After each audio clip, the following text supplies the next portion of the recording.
Okay, talking to Sabrina now, and a lot going on in Michigan. There's a lot going on when it comes to the schools and so forth. In Title IX, this is a big. It seems confusing, but Sabrina, I found you because you are up in northern Michigan. Is it Houghton Lake? Yes. So explain what's going on. Take it like from the very beginning. And there's changes to Title IX, and explain even what that is. I mean, because there's so much confusion about all of this. There is, because at face value, it just looks like there's an update to the Title IX policies. But what's in those Title IX policies, the new revisions that were enacted by the Biden Harris administration, is basically gender identity. The Board of Education has now updated the definition of sex to now include gender identity. So that means, for example, a biological boy can identify as a girl and use their restroom and locker rooms. And vice versa. But it's also more than that. There's parental rights that are being taken away in these revisions where, like, for example, if my child went to any school official and said they wanted to transition to a different gender, that school is not legally mandated to tell me now, and in fact would have to support that child during the transition. And I think you've sent it to me. Is that actually in writing? It's I don't know the specific terminology on it, but it states in the policies that they do not legally have to let the parents know when their child is struggling with like gender roles, gender dysphoria, I don't know certain terminology on it. Yeah, but that is in writing. Yes. You said. And is that in writing with the federal Title IX, or is that at the local level? How's that work? Federal. Okay. It's a federal law that affects all the federally funded schools. Okay, so the school district, they meet, they talk about it, and then they voted to do what? To adopt this new policy. So anything that the school wants to implement, they have to vote on. Yeah. So they didn't make their own policy. Did they just take these Title IX changes and say did they say, okay, this is it, we're doing it? Well, I mean, it was a little more heated than that. At the board meeting, there was one board member specifically, her name is Jennifer Oster, who tried to say, let's implement our own policy, because it's a big ask that you're asking of the community to say that we're going to pass the new Title IX revision policy of 2264, but not follow it. He wanted us just to basically take his word that he's going to not implement this, but we needed to vote it for the funding anyway. And we had a board member saying that we should just enact our own policy and follow it, because right now it's held up in the Supreme Court and we're protected by an injunction. But he didn't listen. Okay, I'm reaching out to the schools as well. It was covered, you said, by a TV station up there. Yep. And this is an issue that school districts are dealing with across the state. But this is what, TV 9 and 10, and their headline is Houghton Lake Superintendent shuts down rumors of co-ed bathrooms, other changes. So you probably saw this story. What's your take on this? I felt like, it wasn't really an investigation. It was basically saying 9 and 10 said, yep, new revisions to Title IX, went and talked to the superintendent. He said, yep, but we're not promoting co-ed. That's not, it's a play on wording here. We're not talking about co-ed. We're talking about biological boys being able to identify as the opposite sex, and the reverse being true for girls identifying as boys. There was no investigation. Okay, since I'm on locals. Hold on here. God, jeez. I'm on locals and Substack because I have to be on those platforms because the others really don't believe in free speech. Can we watch this story together? Yeah, that's fine. Because I just want to see what and I want to be fair too. I want to be fair, but I want to see. I walked away from the media because they were not fair all the time. So I want to watch this and see. It's probably like a minute or two, probably. Yeah, not long. Okay, let me bring this up. You hear this? Yep. It seems they're changing what it means to be a male or a woman. A mandatory update to a Northern Michigan school district's policies surrounding Title IX is putting parents at odds with the school board. Houghton Lake Community Schools was recently required to update its Title IX policies expanding the definition of sex to include gender identity. The update was required for school policy to be in line with recent changes at the federal and state level, but not everyone is happy with the change. In tonight's top story, 9 and 10's Jody Meeson sat down with the district superintendent to explain what was changed. Okay. They've got 7th graders with 12th graders in that school. 12, 13-year-old girls, 17, 18-year-old boys can be in the same intimate space together. Lucas Vick has a sister in the Houghton Lake Community School District. He says he and others in the community are not happy with required changes made by the school board Monday night to Title IX policy. Vick worries the change opens the door for co-ed restrooms, co-ed locker rooms, and boys playing on girls' sports teams. The superintendent says that's not true. That school hasn't changed this week. It's not going to be any different next week.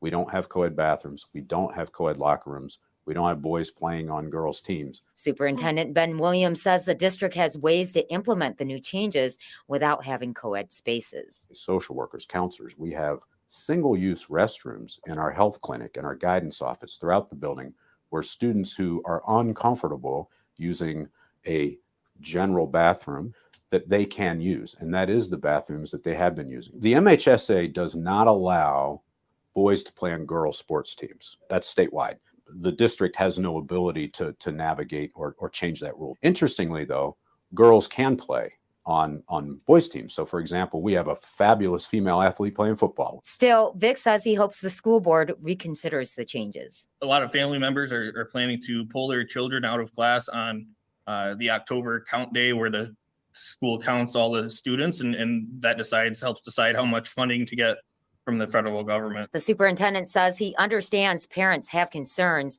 but emphasized any claims of the school moving towards co-ed spaces simply aren't true. I do understand, but I do believe it's based in fear. The fear, I think, is not justified because, as I said, we have 0 cases of a trans student assaulting a female, not only in a bathroom, but anywhere, ever. I respect a parent's mama bear, papa bear protectiveness. That is normal, 100%. But I do believe in this case that possibly the motivation for the concern was misplaced. In Houghton Lake, Jody Meeson, 9 and 10 Yeah, years. that doesn't answer a lot of questions. No. And if I may, when he says that like students who are uncomfortable can use a single stall restroom or whatever, you can't, like if a trans individual wants to use the bathroom that they identify with this new policy, you cannot discriminate. You cannot legally tell them no. So they can suggest that they use another bathroom, like a faculty bathroom, but they cannot enforce it. That would be illegal. Yeah, he said something there that they haven't had any complaints or this or that. But what if, I don't know, it just didn't seem very clear with what he said, really. No, do we have to wait for a sexual assault to happen in order to do something? I just don't feel like it's right that boys and girls aren't getting the privacy that they deserve. So I guess we need more. And to be fair, if anyone's watching this who hates me or doesn't like what I'm reporting, I don't care. But I'm just trying to get to the bottom of it. I think this is not. It's not clear. Watching that story, it leaves more questions. As a parent, you probably, if say someone who lives in your area isn't involved a lot, they might be like, "What the heck's going on?" It's kind of confusing. It is, and that's why this whole movement thing that we're trying to do gets, like, the waters get a little muddied because we start to get the message out, and then the superintendent will step out and say, no, that's not true. We're not promoting co-ed. Because under this new Title IX revision, the definition of sex has changed. So in the way that he's speaking, trans girls are girls, trans boys are boys. So he can say they're not promoting co-ed. But that's not what we're talking about. We're talking about the trans individuals identifying as the opposite sex to have access to biological space. Yeah, and the thing is also that people don't understand Title IX, I believe, was done by, I should know this, but I thought it was done by Congress way back in the day. Yeah, 19. Yeah, it's a federal civil rights law. Now, Congress makes laws. That's what I thought in the United States. Yes. And the problem is that a lot of people have, not just with this, but with governmental agencies and groups changing the law. Lawmakers never changed this. No. The president did it just with the signing of a pen. Yes. That's a lot of people aren't happy. That's with a lot of things like the EPA and a lot of stuff where that's people call it the deep state, but it's all the agencies setting their own rules and laws. Lawmakers didn't make these changes. I don't think people understand that. The House and the Senate didn't vote on any of this. The president just did it. Yes, that's absolutely correct. And then for the Department of Education to change the definition of sex, I feel like they're way out of bounds here. Yeah, and that's something I'm trying to tell. That's why I kind of left the media, because a lot of it wasn't getting out there. Like they would only let me do a story for 2 minutes. Like that story right there, that needed to be longer. That needed to be more in depth. But they don't allow you to do it because they don't think people have good attention spans. But anyway, I have so many questions about that. These changes are being made and the voters really have no say in it, really. Well, they weren't even notified. I mean, there's many communities around us where they voted this in July and in August, and parents had no idea. A lot of them found out through our board meeting that Roscommon, West Branch, Grayling, Lake City all voted to approve it. They didn't know. Now, other districts are dealing with the same things. Yeah, it's what is, and I'll ask you, I mean, you're not homophobic or anything like that, are you? Absolutely not. So the concern is what? Privacy for the children. I just, it's male and female. Little girls should be able to go use the restroom or go change in privacy and not be uncomfortable, or the fear of somebody walking in of the opposite sex. Like, their feelings matter too. And we're talking about the whole district, right? I mean, not just fifth graders to eighth grade. We're talking everyone. It's K through 12. And K through 12. Yeah, K through 12. Yeah. It just seems so confusing. So no one really knew about this until people like you or others started speaking up. Yes. Well, that's wrong too, because this seems like something really big you would want to have big public discussions on. You would think the school district would want to get everyone in a room and just talk about it. That's pretty much what I said at the board meeting, that they should be open to dialogue. Like, there's a lot of concerned parents, and we have questions and we want them answered, but they would bang their little gavel thing and just be like, nope, we're not talking. Yeah, it just seems very uncertain. And I know every district in the state of Michigan is dealing with this.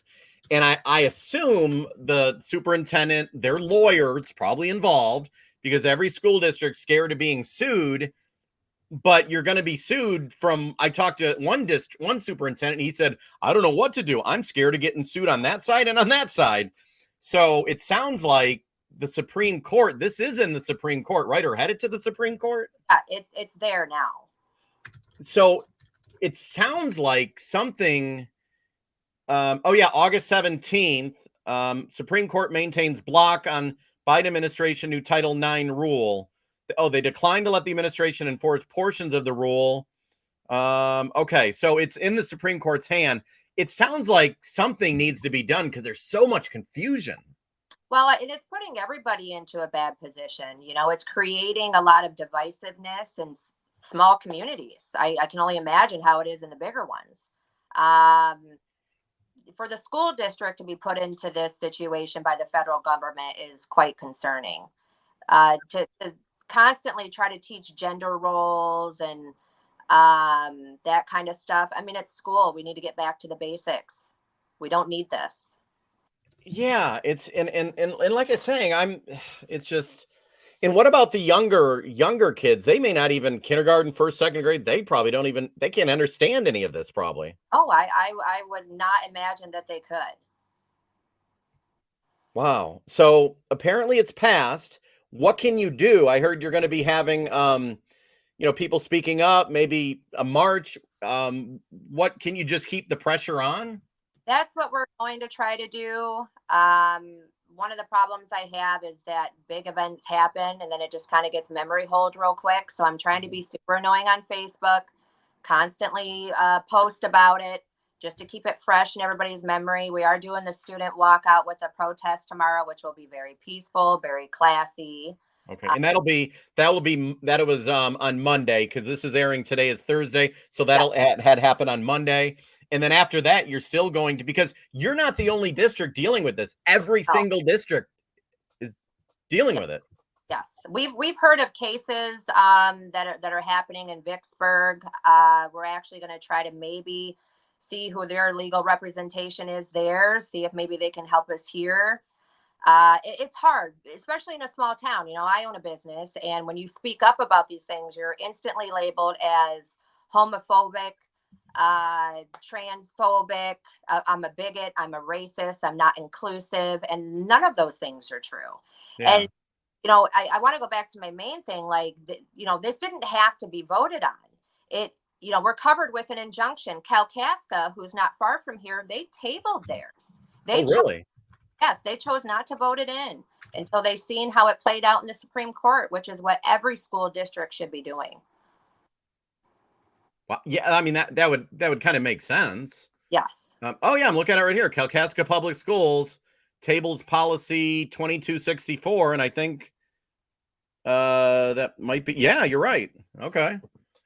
So, yeah, how important is it for parents and even regular citizens to go to school board meetings? Because a lot of times people ignore them. They don't even go, but it's probably more important than ever, right? Well, I mean, myself included, I never paid attention. Wow. That will definitely change from here on out. You know, we got a good following on Facebook with our local discussions page, and we want to kind of redirect that, you know, after this to board meetings and keeping the parent like a neighborhood watchdog type of thing, because, you know, clearly they're not very transparent with us. No, and I saw this right here, Kalkaska, and that's not too far away. Actually, I have my parents had a place up there. I put it on the screen just now. I'm going to read it because you are absolutely 100% right. You know your stuff. It says KPS board waiting for additional clarification before adopting new policy. And that was September 12th. So they said, yeah, Title IX. So they're waiting to decide the Supreme Court. Yeah, so you're absolutely right. And Kalkaska is not very far away. No. And again, at the board meeting, you know, we had one board member specifically look at all of us parents and tell us that she needs to protect the dollars. She's going to vote it through to protect the dollars. And is it because, what does that mean? That it's scared of lawsuits? So if you do not, again, we're protected from our funding because of the injunction, but if a school does not vote this through, they're at risk of losing all of their federal funding. Oh, it's all about the money. It is. Is this why also I've noticed, I'm 49 years old. I didn't deal with this when I was in school. None of us did, I don't think. Thank God. But is this why and what more people are leaving the public school system? Things like this? Yes. And we have a lot of, I don't want to take it. Political, but you know, even children get a lot of hate for not supporting the left. And, you know, I don't think that gets talked about enough. And it's teachers, a lot of students. So it's hard to kind of be yourself. You know, you get bullied for standing up and being convicted to your beliefs. Well, it is just like I was talking to you before I started. Facebook is coming after me about every little thing, and it's crazy. And this is, I think people should be allowed to have a discussion about these things and not be called homophobic, racist, whatever. You just want clarification. You just want to know. I mean, you're allowed to say what's right and wrong in your family with your children. You're allowed to do that. You're a mom, right? Yes. Well, even the page that I started on Facebook, just to talk about these issues and to let people know, which you do have to dive in. You do have to explain what these new revisions to Title IX are. Yeah. And we're being labeled as a hate group. solely because we believe in biology and we want both biological male and females, little children, to have privacy to change and to use the bathroom. Oh, so where does this end up? Hopefully, I know sometimes people don't like what the Supreme Court decides, but it sounds, and I've talked to people in like Bertrand, Clio, all these other districts. Um, they want an answer because right now it sounds like chaos. Well, I feel like it's so controversial because it takes away from a lot of our core beliefs that they should have just left it at the Supreme Court. It causes way too much of a fuss bringing this into school. We don't need to promoting sexuality, period. You need to teach math, science, reading. We don't need sexuality in schools. Is it still, as I look here, is it still in the hands of the Supreme Court or no? Yes. Because I look, let me look for you because I have the time here. If you got a little time. Yeah. Okay, so August 17th. Wait, August, let me look for the latest. U.S. Supreme Court won't stop states from blocking Title IX. Oh, okay. So they're saying states can block it. Okay, so the Supreme Court rejected efforts. So Biden wanted to put a hold on the federal courts that blocks it. So the Supreme Court sided with basically people like you and other parents. Yes. So it sounds like it's still working its way through the courts. Yes. Okay, but Biden, they wanted to make it go through with no injunction or nothing. They just wanted it to keep going. Yep. Okay, so now we're waiting for the courts. The opinion centered on the lower courts ruling. So basically, it's all still in the hands of the courts. So your point is, why do anything until it's all decided? Yeah, because if it's not voted through, which it's very unlikely that they'll vote it through, then you're just going to have to change everything anyway. I felt like this was just done to create mayhem. Yeah, that and mayhem's not good for anybody. Well,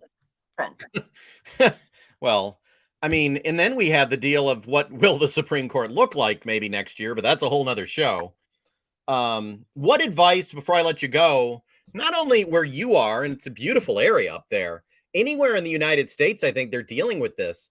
What about, like, I've been in the media, I've been to school board meetings, so that was my job, but most parents don't. What advice do you have for parents across the entire country? Is now the time to check an eye, get an eye on what's happening?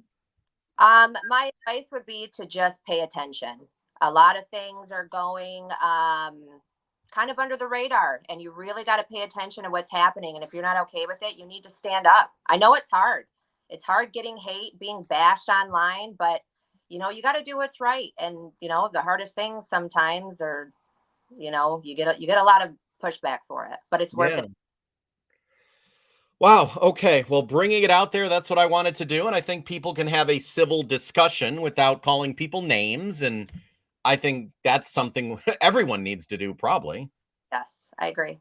Wow. Well, I appreciate you. I'm going to bring you back on because this, I hope, at some point will be decided. And the school district's probably afraid of a lawsuit either way.